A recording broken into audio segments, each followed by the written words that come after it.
बिहार जैन और बौद्ध धर्म की जन्मस्थली होने के साथ ही प्राचीन विशाल मगध साम्राज्य के नाम से प्रसिद्ध रहा है, जिसकी राजधानी पाटलिपुत्र रही है। भारत के कई महान कवियों और भारत के पहले राष्ट्रपति डॉक्टर राजेंद्र प्रसाद की जन्मस्थली होने के साथ ही माता सीता की जन्मभूमि बिहार ही है। इस प्रकार बिहार एक ऐतिहासिक राज्य है। बिहार की स्थापना साल 1912 में हुई थी। 1912 में बंगाल से अलग करके एक अलग राज्य बनाया गया, जिसका नाम बिहार रखा गया। 1935 में ओडिशा को इससे अलग कर दिया गया और फिर साल 2000 में झारखंड राज्य इससे अलग कर दिया गया। बिहार की राजधानी पटना है और बिहार का सबसे बड़ा शहर भी पटना है। बिहार की राजधानी पटना का ऐतिहासिक नाम पाटलिपुत्र है। बिहार के उत्तर में नेपाल, दक्षिण में झारखंड, पश्चिम में उत्तर प्रदेश, पूरब में पश्चिम बंगाल की सीमा लगती है। बिहार में 38 जिले हैं। एरिया वाइज बिहार भारत का 12वां सबसे बड़ा राज्य है। बिहार 94,163 वर्ग किलोमीटर में फैला हुआ है। Population wise Bihar third largest state है। लगभग 10 करोड़ लोग बिहार में रहते हैं। तो नमस्कार दोस्तों, स्वागत करते हैं आपका चार्जिंग पॉइंट हिंदी में। दोस्तों, आज के इस वीडियो में हम बात करेंगे बिहार की इकॉनमी के बारे में और साथ में जानेंगे कि बिहार का कितना कंट्रीब्यूशन है भारत की अर्थव्यवस्था में। तो जुड़े रहिए आप इस वीडियो के साथ। दोस्तों, मैं ऐसी एजुकेशन टॉपिक पे बात करता हूँ, तो अगर आपको मेरा काम पसंद आता है तो अब आप मुझे सपोर्ट कर सकते हैं पेट्रियन और यूट्यूब में ज्वाइन बटन के थ्रू। और अब आप मुझे फेसबुक, इंस्टाग्राम, ट्विटर में भी फॉलो कर सकते हैं, उसके लिंक डिस्क्रिप्शन में। बिहार की अर्थव्यवस्था देश की 14वीं सबसे बड़ी अर्थव्यवस्था है। 2019-20 में ये 6,12,000 करोड़ रुपए, लगभग 86 बिलियन डॉलर्स है। पर कैपिटा की बात करें तो बिहार पर कैपिटा की रैंकिंग में लास्ट में आता है। 2019-20 में बिहार की पर कैपिटा $2,395 है। एक बात मैं कहना चाहता हूँ कि इंडिया के स्टेट्स की रैंकिंग हमेशा फ्लक्चुएट करती रहती है, तो इतनी छोटी सी बात में आपस में मत भिड़िएगा।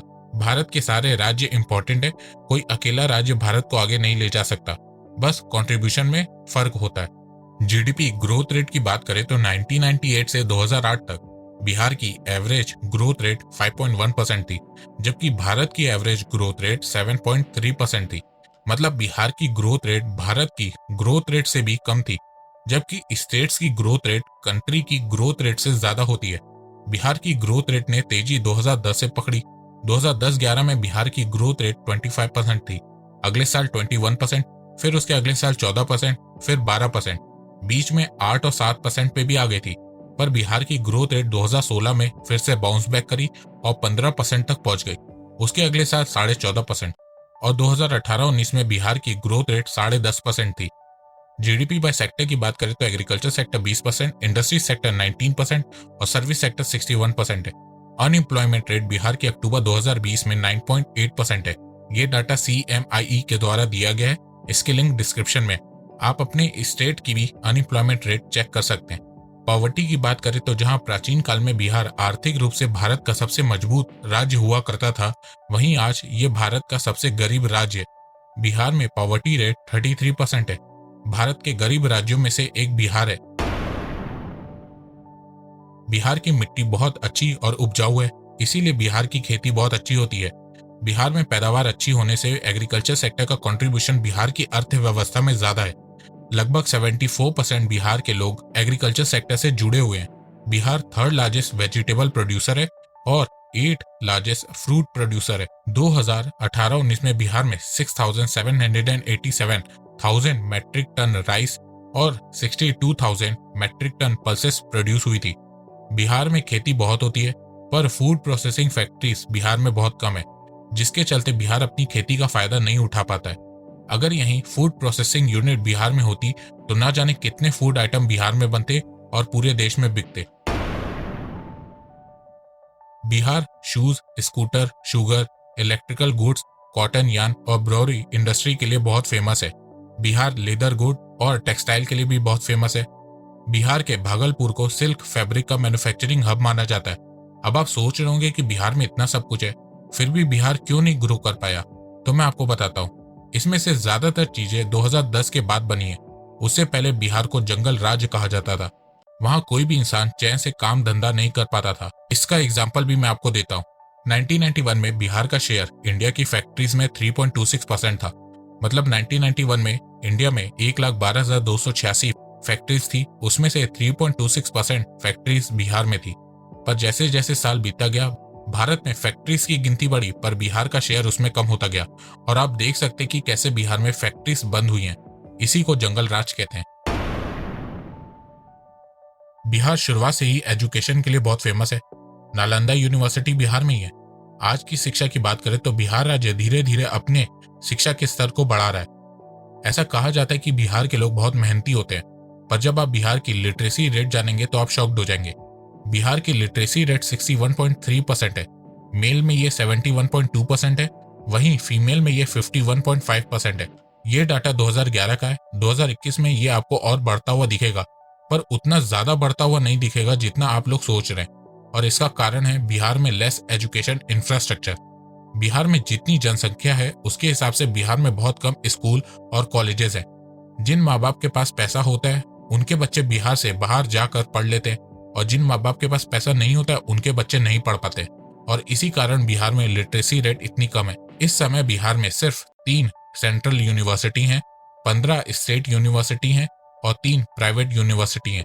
ये मैं यूजीसी सर्टिफाइड यूनिवर्सिटी की बात कर रहा हूँ। इसमें फर्जी यूनिवर्सिटी की काउंटिंग नहीं है। यूनिवर्सिटी के अलावा सिर्फ 91 AICTE इंजीनियरिंग कॉलेजेस हैं, 723 इंडस्ट्रियल ट्रेनिंग इंस्टीट्यूट है, 64 पॉलिटेक्निक इंस्टीट्यूट है, 8 मेडिकल कॉलेजेस हैं, 4 एग्रीकल्चर कॉलेजेस हैं।